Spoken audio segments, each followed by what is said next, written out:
I'm Chris Moore, interim pastor at Montevilla United Methodist Church in Portland, Oregon.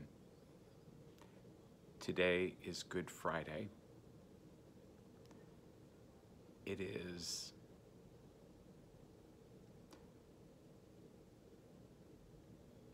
one of the most troubling days of the Christian calendar. John's Gospel tells a story that is heartbreaking. And as I read that story again this morning and spent time praying with it,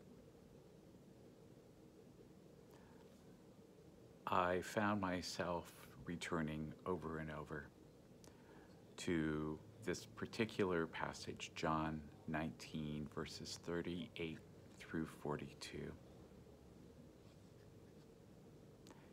After these things, Joseph of Arimathea, who was a disciple of Jesus,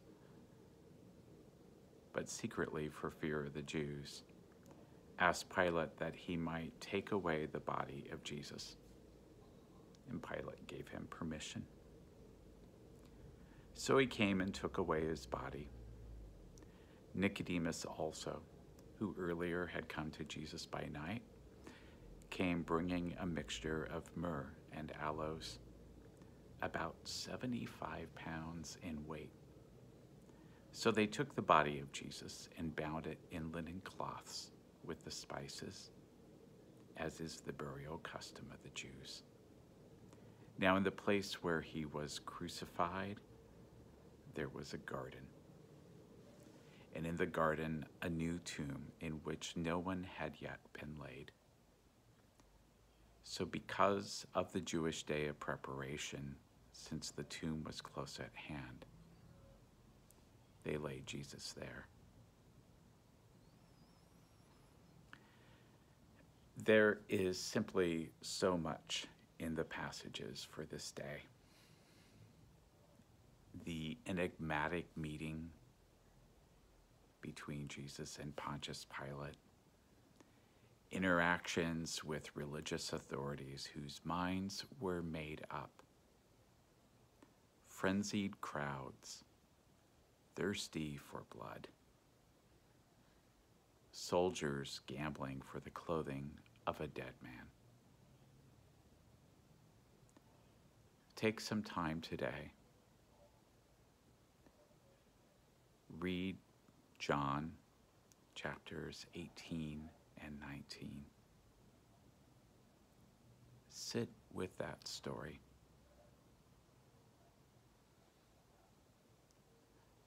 Perhaps because I am craving tranquility more than ever, I am drawn to this particular passage from this story. There is no dramatic crowd scene. There are no zingy one-liners, or even more telling, moments of silence, replete with profundity. This is a description of people quietly doing the right thing. Why the quiet? Joseph went secretly to Pilate because of his fear. Pilate quietly gave permission, afraid of an uprising.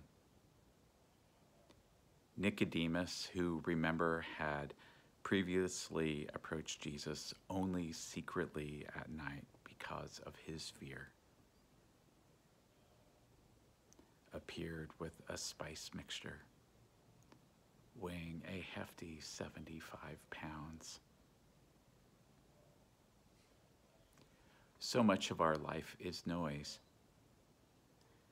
If we choose to hear or read stories about anything, we can do so 24/7. If our cooking channel or home improvement channel is moving too slowly, switch over to international travels or classic movies or a reality show about unrealistic lives. But our lives are real. Even when we are adapting our lives, even when we are sheltering in place, our lives are real. And like so many of those around us, like Joseph and Nicodemus, we are quietly doing the right thing. Jews imprisoned in the Vaihingen concentration camp in 1944-45 managed to celebrate Passover and have a Seder at absolute risk to their lives. I'm posting a link to this story in the comments, and I encourage you to read it and to sit with it. Real lives, real people, quietly doing the right thing.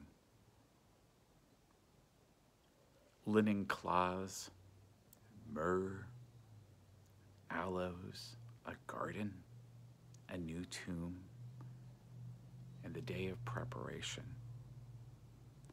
On this Good Friday, like no other that we have experienced in a century, we are quietly doing the right thing.